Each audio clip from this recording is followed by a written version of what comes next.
म्हणजे शिवसेनेकडनं जोपर्यंत सगळं मिळत होतं, उद्धव ठाकरेंकडनं सगळं मिळत होतं, तोपर्यंत उद्धव ठाकरे चांगले होते. उद्धव साहेबांनी जर काय वाईट केलं असतं आणि तुम्ही जे स्वतःला मराठा स्वाभिमानी समजता, तुम्ही त्याच वेळेला खरं पक्ष सोडायला पाहिजे होता आणि सांगायला पाहिजे होतं की मी अशा माणसाबरोबर काम करणार नाही.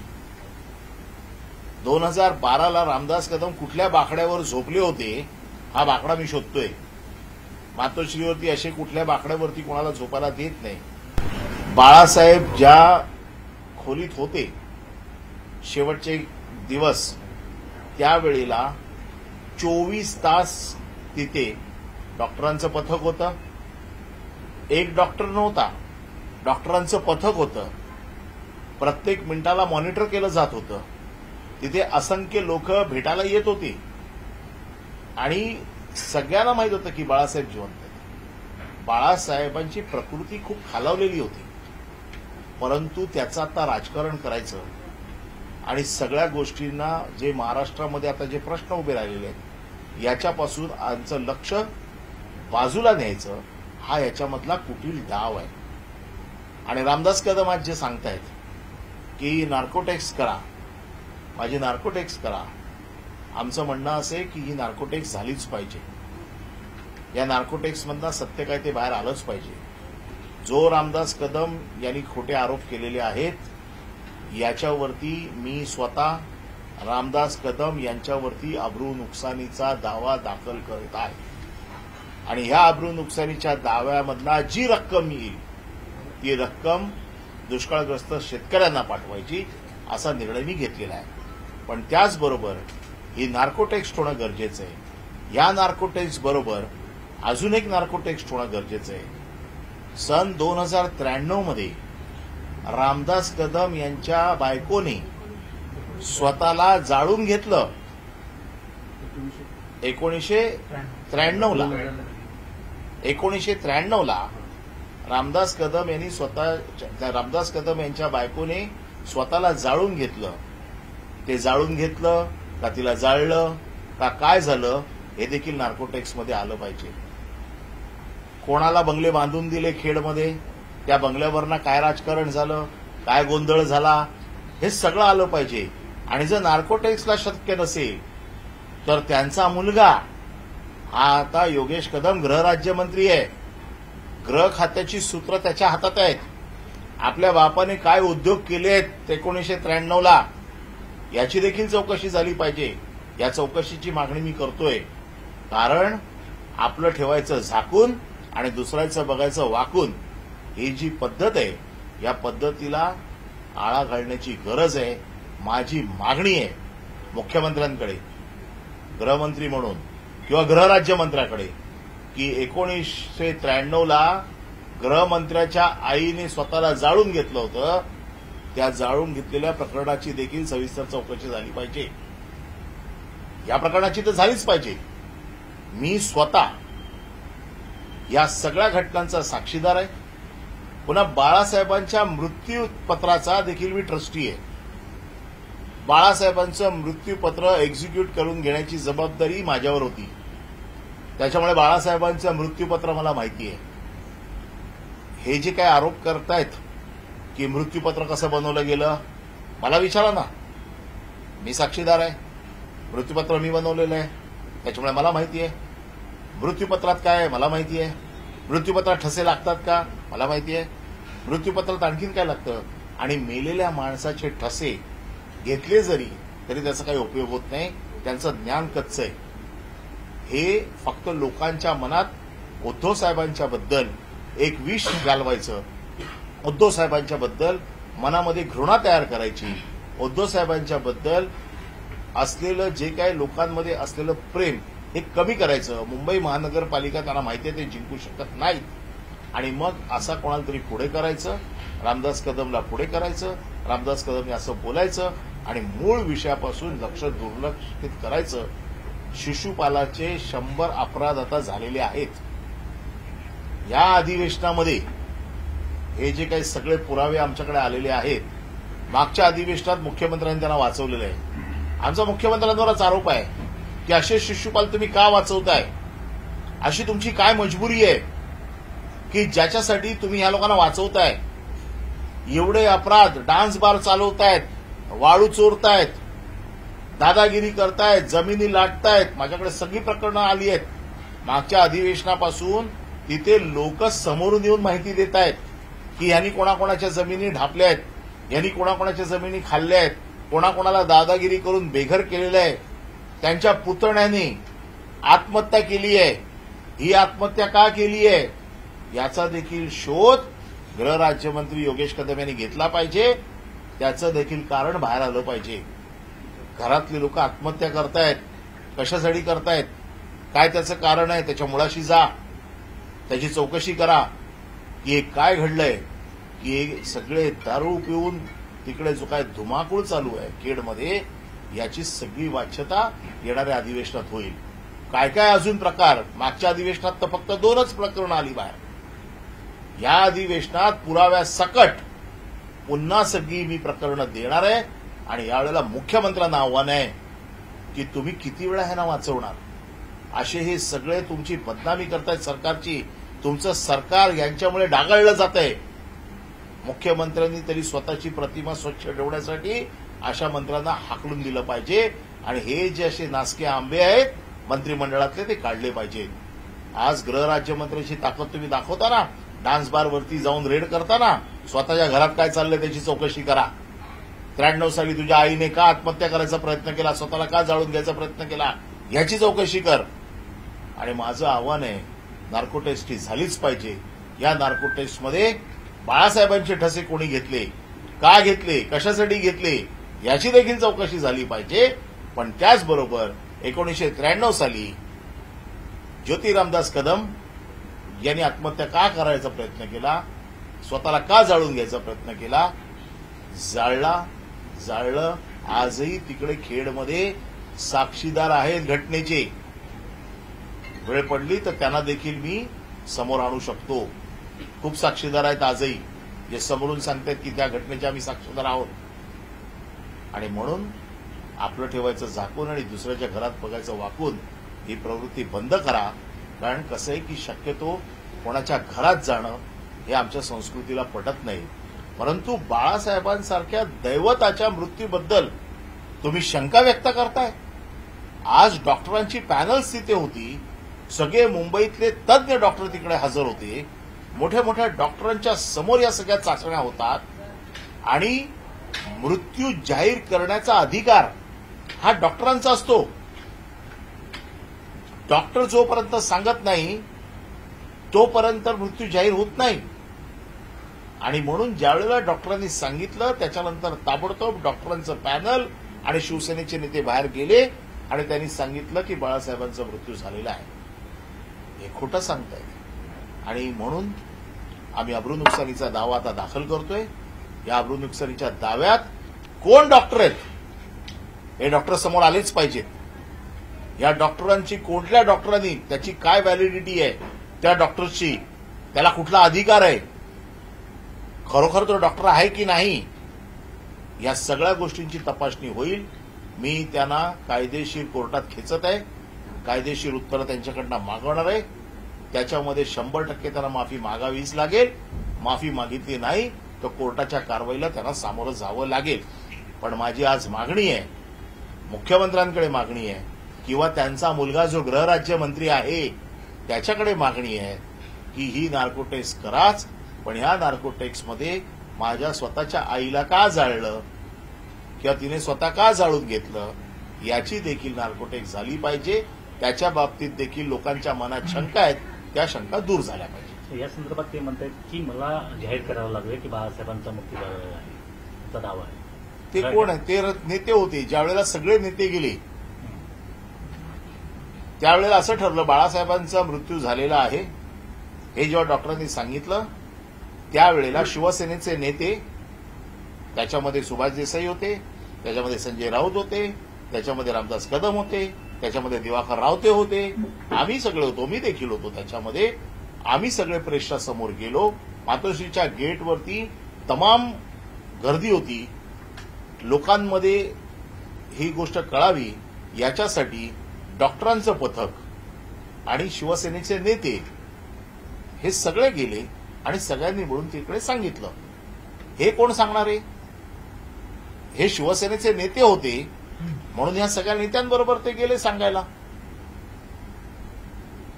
त्यामुळे हा जो काही आरोप केलेला आहे या आरोपाची पुष्टी किंवा या आरोपाचा उघड झालाच पाहिजे. याच्या बाबतीमधलं सत्य बाहेरच आलं पाहिजे.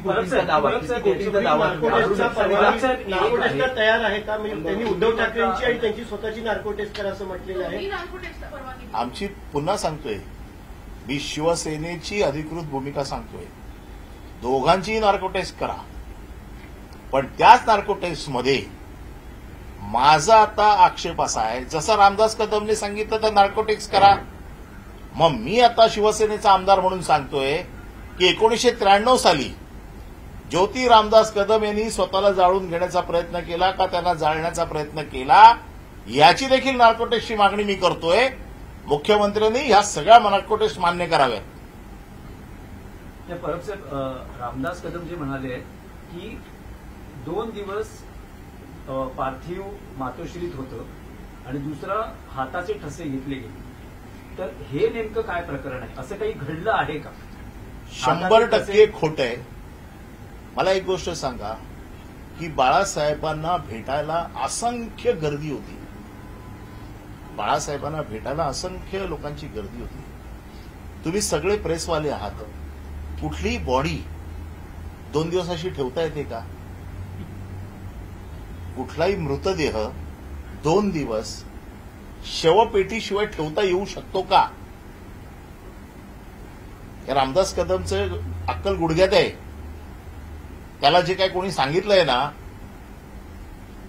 त्याने हे तरी विचार करायला पाहिजे होता किंवा रामदास कदम यांनी बोलताना विचार करायला पाहिजे होता, कुठलाही मृतदेह 2 दिवस शवागाराशिवाय किंवा शवपेटीशिवाय ठेवता येतो का? कुठलीही इंजेक्शन्स दिली, काही जरी केलं, आणि कुठल्या मुंबईतल्या डॉक्टर्सची अशी हिंमत आहे? तिथे तज्ज्ञ डॉक्टरांचं पथक होतं. डॉक्टर स्वतःच्या कुठल्याही मेडिसिनल प्रॅक्टिशन जे आहेत मोठे ते असं चुकीचं करतील? ते अशी बॉडी ठेवू शकतात 2 दिवस? आणि त्यामुळे हे खोटे आरोप आहेत. आणि रामदास कदम जे म्हणतायत ना, तुम्हाला माहिती आहे बाळासाहेब हयात असताना बाळासाहेबांनी स्वतःचे मोल्ड बनवले होते. आपल्याला माहिती आहेत हे मोल्ड.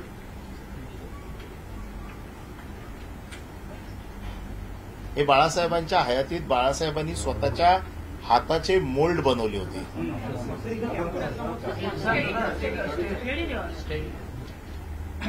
आणि हे मोल्ड कुठे ठेवले होते माहिती आहेत का? आपल्याला माहित असेल, सहाराचं जे स्टेडियम झालं अंधेरीला सगळ्या क्रिकेट प्लेयर्सचं, त्यावेळेला हे मोल्ड तिकडे बनवले होते बाळासाहेबांच्या हयातीत. त्यानंतर हे मोल्ड उद्धव ठाकरे यांच्या मुख्यमंत्री निवासी वर्षा बंगल्यामध्ये जिथे उद्धव ठाकरे बसायचे त्याच्या पाठीमागे ठेवले होते. हे मोल्ड बाळासाहेबांच्या हयातीत बाळासाहेबांनी बनवलेले मोल्ड आहेत. अच्छा, म्हणजे तो जो संदर्भ उद्धव ठाकरेंनी दिला की मी ठसे घेतलेले, तो हा संदर्भ मोल्ड आहे. का? हा मोल्ड आहे. याला ठसे नाही म्हणत, हा मोल्ड असतो. अख्खा पूर्ण पंजाचा मोल्ड आहे. रामदास कदम याचं शिक्षण थोडं कमी आहे मोल्ड आणि ठशामधला. आणि रामदास कदम यांचा आरोप आहे की बाळासाहेब गेल्याच्या नंतर त्यांचे ठसे घेतले. बाळासाहेब गेल्याच्या नंतर ठसे घेतले हा त्यांचा आरोप आहे. असे कुठले ठसे घेतले असतील, त्याचा उपयोग काय झाला, अशा ठशांचा काय उपयोग होतो? ते म्हणतात स्विस बँकेतून पैसे काढण्यासाठी. स्विस बँकेची पद्धत रामदास कदमला माहिती आहे का? रामदास कदमचं अकाउंट आहे का तिकडे स्विस बँकेत, की अशा प्रकारचे ठसे घेऊन स्विस बँकेतनं पैसे येतात? अहो, कमीत कमी आपण मीडियाच्या लोकांनी तरी असे प्रश्न विचारायला पाहिजे की स्विस बँकेतनं पैसे काढायची पद्धत, अशा प्रकारचे ठसे हे स्विस बँकेत. बाळासाहेबांचं मृत्यूपत्र माझ्याकडे आहे, त्याच्यामुळे बाळासाहेबांची संपत्ती काय होती ही माझ्यापेक्षा जास्त कोणालाही माहीत नाही. नाही, पण परब साहेब ते आरोप करताना त्यांनी एक शरद पवारांचंही विधान सांगितलेलं आहे. ते म्हणतात की शरद पवार जेव्हा आले होते तेव्हा त्यांनी मिलिंद नार्वेकर यांना म्हटलं की आणखी किती बाळासाहेबांच्या बॉडीचा छळ करा. त्यांना भेटायला सोडलं नाही. शरद पवार तर साहेब आहेत ना आज, याचं उत्तर पवार साहेब देऊ शकतात ना. पवार साहेब तर आहेतच ना आज, आहेत. मिलिंद नार्वेकर देखील आहेत. हे वातावरण तयार करतायत, अशा प्रकारची उत्तरं द्यायची, अशा प्रकारचे. माझं म्हणणं असं आहे की मी आता कोर्टात फाईल करतोय, कोण डॉक्टर्स आहेत ते समोर घेऊन या, ज्यांच्या माहितीच्या आधारावरती तुम्ही बोललात. आम्हाला पण बघायचं आहे की खरोखर कोण डॉक्टर असा आहे की ज्याने हे सांगितलंही खोटी बातमी पसरवली आहे. हे केवळ हवेत बार सोडायचे. परंतु आमचा राग आहे की बाळासाहेबांच्या मृत्यूचं देखील लोक राजकारण करतायत. यांनी सगळे प्रयत्न करून बघितले, पक्ष चोरून बघितला, काय होत नाही. माणसं चोरून बघितली, काय होत नाही. आता बाळासाहेबांच्या मृत्यूचं राजकारण करायचं आणि उद्धव ठाकरे कसे वाईट आहेत हे चित्र पोर्ट्रेट करायचं, हे चुकीचं आहे. आणि म्हणून मी आज उत्तर द्यायला समोर आलो. नाही, पण परब साहेब, तुम्ही म्हणालात की त्या काळात अनेक लोक मातोश्रीवर येत होते, पण रामदास कदम यांचं म्हणणं आहे की दुसऱ्या मजल्यावर बाळासाहेबांच्या खोलीत कोणाला जाऊच दिलं जात नव्हतं. अहो, कोण सांगते? रामदास कदम खोटं सांगतायत. उद्धव ठाकरेंना भेटण्यासाठी तिकडे बाहेर असलेल्या लोकांसाठी कित्येक लोक तिकडे होते. असं हे मी परत सांगतो, मी या गोष्टीचा साक्षीदार आहे, कारण मी तिथे स्वतः होतो. तिथे बाळासाहेबांना भेटायला असंख्य लोक येत होते. वरती जाऊ दिलं जात नव्हतं. का वरती जाऊ दिलं नव्हतं? वरती सतत लोक येत होते. आता खूप मोठे आलेले लोक वरती तर येतच होते, उद्धव साहेबांना भेटत होते, त्यांच्याशी चर्चा करत होते. ते हे असंही म्हणाले की अँब्युलन्स घेऊन शिवाजी पार्कात तुम्ही जा. अहो, हा विषय मला माहिती आहे. बाळासाहेबांचा मृत्यू ज्यावेळेला दुपारी जाहीर केला त्यावेळेला असा एक प्रस्ताव आला, मी त्या मीटिंगमध्ये होतो, की उद्या सकाळी बाळासाहेबांचं पार्थिव इथून अँब्युलन्सने सरळ घेऊन जायचं शिवाजी पार्कला आणि शिवाजी पार्कला दर्शनासाठी ठेवायचं. हा एक प्रस्ताव होता. परंतु काही वेळाने असं ठरलं की प्रचंड मोठ्या प्रमाणात गर्दी होणार आहे, त्याच्यामुळे इथून अँब्युलन्स तिथे पोहोचेपर्यंत वेळ लागेल, त्याच्यापेक्षा सरळ इथूनच अंत्ययात्रा सुरू करू, आणि तो तसा निर्णय झालेला आहे. हे रामदास कदम हा काय एकमेव शिवसेनेचा नेता त्यावेळेला नव्हता. तिथे सगळे जे शिवसेनेचे नेते होते ते सगळे नेते मिळून निर्णय घेत होते. एक एक आता फक्त त्यांच्या सोयीच्या गोष्टी ते फक्त सांगतायत. परंतु हा निर्णय त्यावेळेला असा होता की अँब्युलन्सने बाळासाहेबांना शिवाजी पार्कला न्यायचं आणि तिथे त्यांचं पार्थिव अंतिम दर्शनाला ठेवायचं. परंतु नंतर निर्णय बदलला आणि नंतर असं ठरलं की बाळासाहेबांची अंत्ययात्रा इथूनच सुरू करायची, कारण सगळे लोक सकाळी मातोश्रीकडे येतील आणि त्यामुळे मग इथून नेणं कठीण जाईल, आणि म्हणून मग तशाच प्रमाणे अंत्ययात्रा सकाळी सुरू झाली. कालच्या पत्रकार परिषदेमध्ये असं म्हटले की म्हणजे आपल्या पक्षाने असं सांगावं की दिवाळी होऊन जाऊ देत म्हणून 2 दिवस ते पार्थिव ठेवलं होतं, त्यांनी सांगावं. असं बिलकुल झालेलं नाही. मी स्वतः या गोष्टीचा परत सांगतो, असं कोणाचाही मृतदेह ठेवता येतो का, मेडिकली ठेवता येतो का विचारा.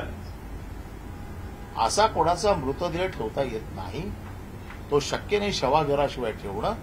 आणि त्यामुळे रामदास कदम हे जे काही सांगतायत हे आता शिड्या कळीला ऊत आणतायत. त्यांचे अपराध आता शिशुपालाचे झालेले आहेत. माझा प्रश्न असा आहे, आणि जर उद्धव ठाकरे इतके वाईट होते मग 2014ला तुम्ही मंत्रिपद का घेतलं? त्यांच्याकडनं भिकाऱ्यासारखी 2015ला मुंबई महानगरपालिकेतनं मला परत पाठवा हे जे काही सतत होतं, जे म्हणतात ना भिकेचा कटोरा, हे भिकेचा कटोरा घेऊन फिरत होते. यांच्या निवडणुकीची सूत्र माझ्याकडे होती. माझी आई ज्या दिवशी वारली त्या दिवशी 15 डिसेंबरला मी यांच्या निवडणुकीची सूत्र घेतली. यांच्या निवडणुकीसाठी अहोरात्र कष्ट मी घेतलेले आहेत. आणि मग त्यावेळेला मी बघितलेलं ना उद्धव ठाकरेंच्या मागे कसे फिरत होते ते. आज केवळ त्यांच्या मनासारखं झालं नाही, त्यांना मंत्रिपद मिळालं नाही म्हणून उद्धव ठाकरे वाईट, ही जी काही भूमिका आहे. आणि मनासारखं होत नाही तर पक्ष वाईट. आणि आता हा विषय इतक्या वर्षानंतर इतके दसरे झाले, आतापर्यंत हा विषय कधीच आला नाही. नेमका मुंबई महानगरपालिका आता येते, स्थानिक स्वराज्य संस्थांच्या निवडणुका येत आहेत, अशा वेळेला नेमका विषय का, हे आता लोकांचं लक्ष विचलित करायचं. अतिवृष्टी चालू आहे, मदत मिळत नाही शेतकऱ्यांना, शेतकरी हवाल दिलाय. अशा वेळेला शेतकऱ्यांच्या या सगळ्या प्रश्नांपासून लक्ष बघा, सध्या 2 दिवस हेच चाललंय आणि अशा प्रकारचे विषय बाहेर काढून लोकांचं लक्ष विचलित करायचा डाव आहे. किती कोटींचा दावा करणार? परत सर, किती कोटींचा दावा तुम्ही रामदास कदम यांच्यावरती करणार? तुम्ही तो पहिला प्रश्न. किती कोटींचा दावा? नाही, त्याची तर तशी मार्केटमध्ये काहीच व्हॅल्यू नाहीये. जो भाडं खाऊन पैसे कमवतो त्याच्यावरती कोटीचा दावा करण्याची त्याची लायकी नाहीये. अवे भाड्याचे पैसे त्याच्याकडे, उद्या दलालीचे पैसे ज्या माणसाकडे आहेत ते शेतकरी पण घेणार नाहीत. परंतु जी काही कोर्ट शिक्षा सुनवेल आणि कोर्ट त्याचं मूल्यमापन करेल, आम्ही कोर्टावर सोडून देऊ, कारण आमच्या लेखी त्यांची किंमत शून्य आहे. कारण जे दलालीचे पैसे खातात अशा लोकांकडनं आम्ही तरी पैशाची अपेक्षा करत नाही, पण कोर्टाने जो काय दंड लावेल त्याला, त्या दंडाचे पैसे शेतकऱ्यांना जाऊ देतो.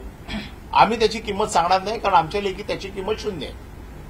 नाही, पण परब साहेब, यात एक मुद्दा असा होतो की बाळासाहेबांच्या मृत्यूपत्राविषयी अनेकदा संशय उपस्थित केला जातो. यापूर्वी खुद्द उद्धव ठाकरेंचे मोठे बंधू जयदेव यांनी या मृत्यूपत्राला कोर्टात चॅलेंज केलं होतं. त्या प्रकरणात मग नंतर काय सेटलमेंट झालं, कारण काय पुढे ते प्रकरण गेलंच नाही. काही वेळा सुनावणी झाली, नंतर त्यातल्या सगळ्या बातम्या निघून गेल्या. आता रामदास कदम या विलवर प्रश्न उपस्थित करतात, तुम्ही ट्रस्टी आहात, तर असं का हे मृत्यूपत्र संशयाच्या घेऱ्यात येतं? बाळासाहेबांचं मृत्यूपत्र मी बनवलेलं आहे, मी त्याचा ट्रस्टी आहे. माझं आव्हान आहे, जयदेव ठाकरे यांनी कोर्टात त्याला आव्हान दिलं. त्या आव्हानामध्ये जवळजवळ 5-6 वर्ष त्यांनी केस चालवली. जेव्हा त्यांच्या लक्षात आलं की याच्यात काहीच होत नाहीये, त्यावेळेला त्यांनी आपला दावा मागे घेतला. आजही रामदास कदम यांना शंका आहे ना, त्यांनी कोर्टात जावं. माझं आव्हान आहे, मृत्यूपत्राबद्दल कोणाला शंका असेल तर त्याला कोर्ट आहे, कोर्टातनं न्याय मिळू शकतो, दाद मागू शकतो. आणि आजही माझं आव्हान आहे ना, ज्याला कोणाला मृत्यूपत्राबद्दल शंका आहे त्यांनी कोर्टात जाऊन विचारावं. कोर्टाने हे मान्य केलेलं आहे, कोर्टात या सगळ्या प्रोसिडिंगमध्ये आलेलं आहे. आणि बाळासाहेब होते ते, बाळासाहेबांनी कुठली गोष्ट इतकी सोपी ठेवली नव्हती. त्यांना प्रत्येक गोष्ट बरोबर माहीत होतं. त्यांनी जे मृत्यूपत्र बनवलं ते इतक्या तज्ज्ञ लोकांशी चर्चा करून, त्याच्यातली बरोबर माहिती घेऊन, त्याच्यातल्या कायदेशीर बाबींचा अभ्यास करून त्यांनी त्यांचं मृत्यूपत्र बनवलं होतं. त्यामुळे मला ह्या सगळ्या गोष्टी माहिती आहेत आणि म्हणून मी आज तुमच्या समोर आलेलो आहे. खरं म्हणजे या गोष्टीचं बाळासाहेबांसारख्या दैवताच्या मृत्यूबद्दल शंका उपस्थित करून खरं आम्हाला त्याची उत्तर द्यायची गरज नव्हती. परंतु अशा नीच माणसाला कोर्टात खेचून कोर्टाच्या समोर उघडं नागडं पाडण्याची जबाबदारी माझी आहे. आणि त्याचा जो काही पुत्र जे काही दिवे लावतोय त्याने आपल्या बापाच्या 1993च्या कृत्याची देखील चौकशी करावी, अशी मागणी आज तुमच्या माध्यमातून मी करतोय. जर रामदास कदम नार्कोटेक्सची मागणी करत असतील तर मी देखील नार्कोटेक्सची मागणी करतोय. दोन्ही घटनांची, बाळासाहेबांचे जी काही ठसे घेतलेले आहेत त्याची देखील नार्कोटेक्स करा.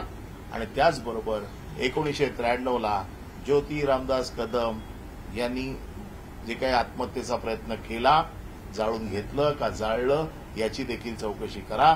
गृहराज्यमंत्री योगेश कदम, तुम्ही या राज्याचे गृहराज्यमंत्री आहात, तुम्हाला अधिकार आहे, तुम्ही देखील चौकशीचे आदेश देऊ शकता. बोलता बोलता मी बोलले की योगेश कदम माझ्या मुलाच्या मागे तुम्ही लागलात, माझ्या मुलाचं मंत्रीपद जाण्याची वाट तुम्ही बघात, हे ते बोलता बोलता बोलून गेले. तुम्ही वारंवार अहो, अशी पोरींना नाचवून जो मंत्री पैसे खातोय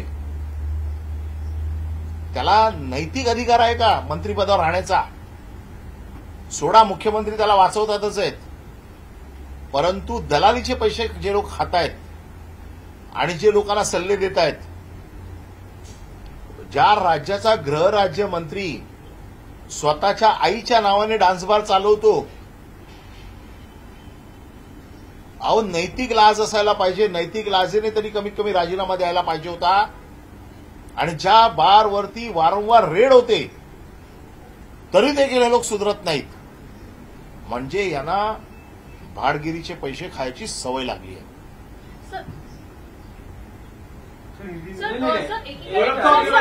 नितेश राणेंनीही म्हटलं आहे काल याच सगळ्या विषयावर. नितेश राणेंनी म्हटलं की स्वित्झर्लंडहून कोण येणार होतं, 2 दिवस का थांबले, ते नेमकं काय आहे?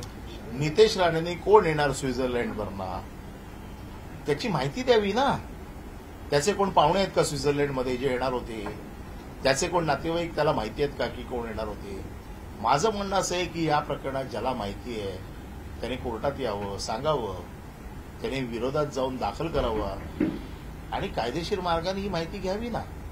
केवळ आरोपाचे बाण सोडायचे आणि लोकांचं लक्ष विचलित करायचं, असं करण्यापेक्षा तुम्ही अॅफिडेव्हिटवरती लिहून द्या, कोर्टात जा आणि सांगा की ही माणसं येणार होती, यांची तिकीट आहेत, हे या पार्टीशी संबंधित आहेत, काय असेल ते तुमच्याकडे माहिती तुम्ही द्या ना. आणि बाळासाहेबांच्या मृत्यूबद्दल जर नितेश राणेला शंका असेल तर त्याने कोर्टात जावं. सर एकीकडे राज ठाकरे उद्धव ठाकरे एकत्र या संदर्भात चर्चा सुरू आहे, तर दुसरीकडे अशा पद्धतीनं एक इमोशनल पान पुन्हा एकदा उघडण्यात आले. मला वाटतं स्थानिक स्वराज्य संस्थांच्या निवडणुकीच्या पार्श्वभूमीवर हा मुद्दा उपस्थित करण्यात आला. स्थानिक स्वराज्य संस्थांच्या निवडणुका आल्या आहेत आत्ता आणि त्याच तोंडावरती हा मुद्दा येतोय. बाळासाहेबांना जाऊन आज 16 वर्ष झाली, 14 वर्ष झाली. 14 वर्षामध्ये हा मुद्दा कधी आला नाही, हा मुद्दा आता येतोय. म्हणजे निवडणुकींच्या तोंडावरती असे मुद्दे घेऊन यायचे, उद्धव ठाकरेंना बदनाम करायचं, ही त्याच्या मागची रणनीती आहे. राज ठाकरे उद्धव ठाकरे एकत्र आले तर आपला सुपडा साफ होईल, ही भीती आहे त्यांच्या मनात. आणि ह्या भीतीच्या पार्टी हे सगळं चालू आहे असं आमचं म्हणणं आहे. भरत साहब, हिंदी में आप बताएं, 13 साल के बाद क्या जरूरत पड़ी अचानक बाला साहब ठाकरे के इस संगीन मामले को उजागर करने की या उस पर आरोप लगाने की? हमने शुरुआत में ये कहा है कि ये जो हरकत उन्होंने की है इसको हमारे मराठी में नीचपना कहते हैं. इसलिए क्योंकि बाला साहब को हम हमारे दैवत मानते हैं और उनके मृत्यु के बारे में आज 13-14 साल के बाद में सवाल उठाना ये राजनीति का भाग है. स्थानीय स्वराज्य संस्थान की इलेक्शन आ रही है. इस इलेक्शन में उनको मालूम है कि अपना सुपड़ा साफ होने वाला है और इसलिए ऐसे इशू को आगे लाके लोगों का ध्यान जो बेसिक इश्यूज हैं, आज आपको मालूम है जो किसान जो आज उनकी जो हालत है वो इतनी खराब है, उनको गवर्नमेंट कोई मदद नहीं दे रही है, उनके बारे में कुछ सोच नहीं रही है. ऐसे सब इशू को छोड़ के मेन इशू से लोगों का ध्यान दूसरी तरफ जाना चाहिए, इसलिए ये उठाया हुआ मुद्दा है. रामदास कदम इन्होंने जो मुद्दा उठाया है तो मेरा यही कहना है, मैं इसलिए आज इसको जवाब दे रहा हूं क्योंकि मैं इस विभाग का विभाग प्रमुख हूं, मैं शिवसेना नेता भी हूं और मैं बाला साहब के विल का एग्जीक्यूटर भी हूं. तो इस बारे में सबसे अच्छी जानकारी मेरे अलावा किसी को नहीं है. मैं वहां पर 24 घंटे वहां पर मौजूद था. ये सब जो इंसिडेंट्स जो हुआ, बाला साहब जाने से पहले भी कुछ दिन से मैं वहीं पर था और मैं ये जानता था वहां पर आने वाले लोगों की संख्या भारी मात्रा में थी. वहां पर डॉक्टरों का पूरा पैनल था, एक डॉक्टर नहीं था, डॉक्टरों का पैनल था. और जब तक डॉक्टरों का पैनल ये डिसाइड नहीं करता है और ये डिक्लेयर नहीं करता है कि बाला साहब की मृत्यु हो गई है, दूसरे किसी को ये अधिकार नहीं है कि उनकी मृत्यु हो गई है ये बताने की. उसके बावजूद भी एक मुद्दा ऐसे आता है कि कोई भी बॉडी बिना मॉर्चुरी के या बिना शवपेटी के 2 दिन रह सकती है क्या, रख सकते हैं क्या? इतना बेसिक तो नॉलेज होना चाहिए. तो ये बेसिक नॉलेज भी नहीं है, लेकिन जानबूझ के ये सब कहा जा रहा है. आज रामदास कदम ने कहा है कि मेरी नार्कोटेक्स करो। हम भी चाहते हैं कि इसकी नार्कोटेक्स होनी चाहिए। बाला साहब के मृत्यु के बारे में अगर कोई शंका ले रहा है तो कि महाराष्ट्र के मन में कोई शंका नहीं होनी चाहिए, ये नार्कोटेक्स होनी ही चाहिए। लेकिन मेरी शिवसेना की तरफ से आज और एक नार्कोटेक्स की मांग है। 1993 में ज्योति रामदास कदम इन्होंने खुद को जलाने की कोशिश की थी, आत्महत्या करने की कोशिश की थी। यह आत्महत्या थी या उनको जलाया गया? खेड़ में किस किस के बंगले बन गए, कौन से झगड़े में ये सब हुआ, और इसको जलाया या जला के लिया, इसकी भी नार्कोटेक्स होनी चाहिए। अगर वो नार्कोटेक्स नहीं होती है तो मेरी दूसरी मांग है कि ज्योति रामदास कदम के बेटे योगेश रामदास कदम ये महाराष्ट्र राज्य के गृह राज्य मंत्री है। आज पुलिस उनके हाथ में है। आज पुलिस को आदेश देके इस घटना की भी चौकसी होनी चाहिए। अगर बाला साहब के मृत्यु की चौकसी की मांग होती है तो मुझे लगता है कि इस घटना की भी चौकसी की मांग होनी चाहिए। उनके भाई के लड़के ने एक आत्महत्या की है, उसकी भी मांग होनी चाहिए कि ये आत्महत्या की हुई है। ऐसी जो उनके घर में जो आत्महत्या करने की कोशिश हुई है या हुई है, इसकी भी नार्कोटेक्स होनी चाहिए। आज रामदास कदम के बेटे के जो कुछ भी है अपराध, मुख्यमंत्री उसको बचा रहे हैं। मुख्यमंत्री क्यों बचा रहे हैं मुझे मालूम नहीं। मुख्यमंत्री की क्या तकलीफ है या क्या अड़चन है मुझे मालूम नहीं है, लेकिन शिशुपाल को बचा रहे हैं। आज 100 अपराध तो पूरे हो गए। आने वाले इस अधिवेशन में ये जितने भी मेरे पास में जो सब अभी जो अलग अलग इनके जो कारनामे आए हुए हैं, गए अधिवेशन में तो 2 ही कारनामे आए थे। इस अधिवेशन में आप देखो कितने कारनामे बाहर आते हैं। और ऐसे नहीं, पुरावा के साथ में ये सब देने के बावजूद भी, डांस बार के ऊपर पुलिस की रेड होने के बावजूद भी, डांस बार उनके मिसेस के नाम पे होने के, मां के नाम पे होने के बावजूद भी मुख्यमंत्री ने उनको बचाया। मुझे मुख्यमंत्री पे तरस आ रहा है कि मुख्यमंत्री ऐसे लोगों को बचा के खुद की प्रतिमा को मलिन कर रहे हैं। और मेरा ये कहना है कि जो रामदास कदम ने मांग की है वो मांग को लेते हुए उसी मांग को मैं आगे बढ़ाता हूं, और जो गलत है उसके बारे में मैं रामदास कदम के ऊपर डिफर्मेशन का केस डाल रहा हूं। डिफर्मेशन में उन्होंने माफी मांगनी चाहिए, और डिफर्मेशन में कोर्ट उनको जो सजा देगी वो जो पैसे आएंगे, क्योंकि मेरे हिसाब से उनकी वैल्यू 0 है और हम वो पैसा लेना नहीं चाहते हैं जो डांस बार से आए हुए हैं। तो कोर्ट जो सजा देगी वो पैसे किसानों को देनी चाहिए। ऐसी मेरी इस आपके जरिए ये मेरी मांग है। सर, रामदास कदम ने एक और चौंकाने वाला दावा किया। उन्होंने कहा कि मातोश्री पर 2 दिन तक पार्थिव शरीर रखा गया, बाला साहब ठाकरे के अंगूठे के निशान लिए गए। उन दावों में कितनी सच्चाई है, क्या कुछ पूरा मामला? वही हमारा कहना है कि उनकी टेस्ट, नार्को टेस्ट इसीलिए मांग रहे हैं। वो ऐसे ठसे लेने से, अंगूठे के जो निशान लेने से किसको फायदा हो सकता है? ऐसा कौन सा काम हो सकता है कि अंगूठे के निशान मिलने के बाद में, मैं विल का ट्रस्टी हूं, विल को तो उसका कोई फायदा नहीं होता है, क्योंकि विल तो आदमी जब जिंदा होता है तभी बनाता है। तो ऐसे ठसे लेके, ऐसे अंगूठे के निशान लेके क्या फायदा होगा? इसकी जांच होनी चाहिए, नार्को टेस्ट होनी चाहिए। लेकिन मैं जो कहता हूं उसकी भी नार्को टेस्ट होनी चाहिए। लेकिन ये जो सब गलत बातें हैं, क्योंकि 2 दिन पार्थिव ऐसे रख नहीं सकते हैं जब तक उसको शवपेटी में नहीं रखते या मॉर्चरी में नहीं रखते हैं, ऐसे रखना मुश्किल है। तो रामदास कदम के ये जो दावे हैं वो सब गलत है। ऐसे गलत दावों के लिए मैं रामदास कदम के खिलाफ कोर्ट में जा रहा हूं और कोर्ट में मैं डिफॉर्मेशन फाइल कर रहा हूं। साहब, आपसे जानना चाहेंगे कि बाला साहब ठाकरे सभी के लिए आदरणीय है, तो क्या एकनाथ शिंदे को कोई कार्रवाई नहीं करनी चाहिए उनके ऊपर? इस तरह का बयान दिया। अभी एकनाथ शिंदे की भी क्या मजबूरी है मुझे मालूम नहीं। एकनाथ शिंदे की मजबूरी क्या है मुझे मालूम नहीं, कि ऐसे लोगों को उनको संभालना पड़ता है। अब एकनाथ शिंदे बाला साहब के अगर कहते हैं कि हम बाला साहब के विचारों से चल रहे हैं, बाला साहब ने ये सिखाया था।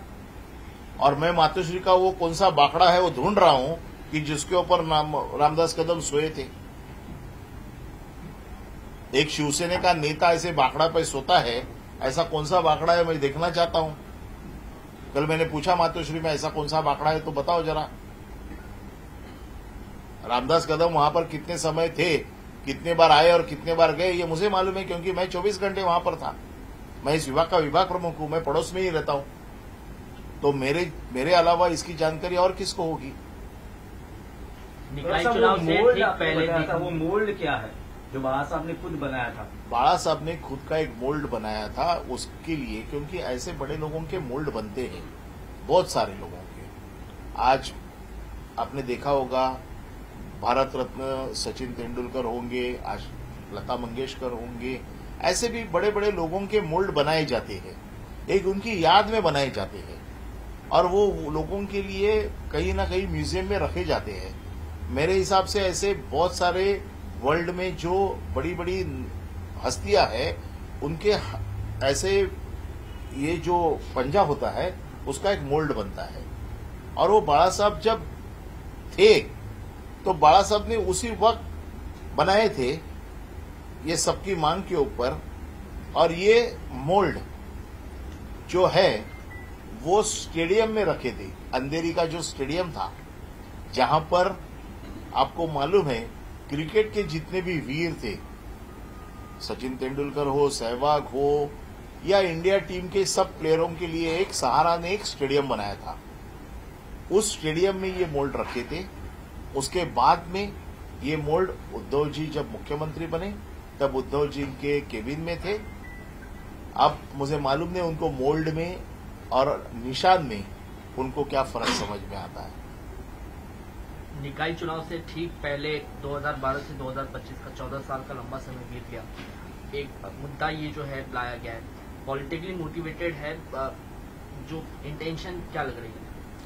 देखो, उद्धव ठाकरे के बारे में इतनी बुराई करते थे। 2012 में बाला साहब के बारे में उद्धव ठाकरे ने ऐसा किया, ऐसा उनका आरोप है। 2014 में उद्धव ठाकरे ने मंत्री पद दिया इनको। अगर उद्धव ठाकरे इतने बुरे थे, उनसे हाथों से दिया हुआ मंत्री पद क्यों लिया? 2015 में मुंबई महानगर पालिका से मुझे फिर से आमदार बनाओ, इसलिए भीख का कटोरा लेके घूमते हुए रामदास कदम को मैंने देखा हुआ है। 2019 में अभी मुझे कुछ नहीं चाहिए, मेरे बेटे को आमदार बनाओ, ये कहते हुए भी मैंने देखा है। तब उद्धव ठाकरे बहुत अच्छे थे। उद्धव ठाकरे के बारे के जो बयान उस वक्त के हैं आज भी है। तो 2014 में उद्धव ठाकरे बहुत अच्छे थे, 2019 तक उद्धव ठाकरे बहुत अच्छे थे, 2022 के पहले उद्धव ठाकरे बहुत अच्छे थे और 2012 में उद्धव ठाकरे खराब थे। कम से कम थोड़ा सोचना चाहिए कि हम क्या बोल रहे हैं, हमारे बोलने के क्या नतीजे निकलेंगे। लेकिन जिसकी घुटने में अक्ल है उसके बारे में ज्यादा नहीं कहा तो ज्यादा बेटर है। सर, क्या पार्टी को कार्रवाई करनी चाहिए उनकी?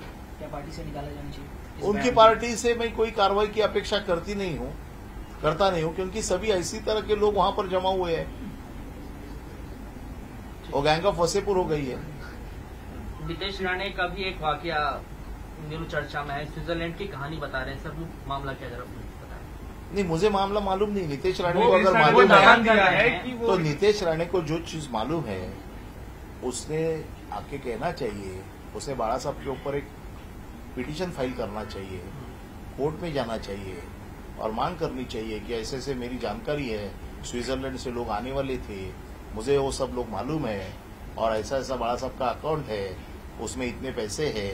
अगर नितेश राणे को मालूम है तो नितेश राणे ने बताना चाहिए। Thank you.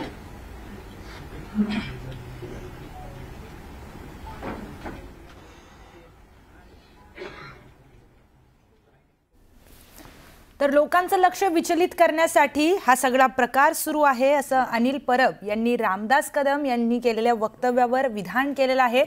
ठाकरे वाईट होते तर मंत्रीपद का घेतलं असा देखील सवाल त्यांनी उपस्थित केला। त्याचबरोबर नार्को टेस्ट करायची असेल तर दोन्ही गोष्टींची करा असं देखील ते म्हणालेले आहेत. बोलताना ते म्हणालेत की रामदास कदम यांच्या पत्नीने जाळून घेतलं की जाळून टाकण्यात आलं या संदर्भात देखील नार्को टेस्ट करावी आणि जे काही विधान रामदास कदम यांनी बाळासाहेब ठाकरे यांच्या संदर्भामध्ये केलेलं आहे त्याबद्दल ते कोर्टात जाणार आहेत असं देखील अनिल परब यांनी सांगितलंय. रामदास कदम यांच्यावर अब्रू नुकसानीचा दावा ते करणार आहेत आणि 1993ला कदमांच्या पत्नीने स्वतःला जाळून घेतलं होतं की त्यांना जाळण्यात आलं या संदर्भात देखील नार्को टेस्ट करावी असं मोठं विधान अनिल परब यांच्याकडून करण्यात आलंय.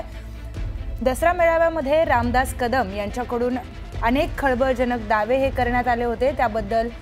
त्यामध्ये बाळासाहेब ठाकरे यांच्या मृत्यूसंदर्भात देखील अनेक दावे करण्यात आलेले होते.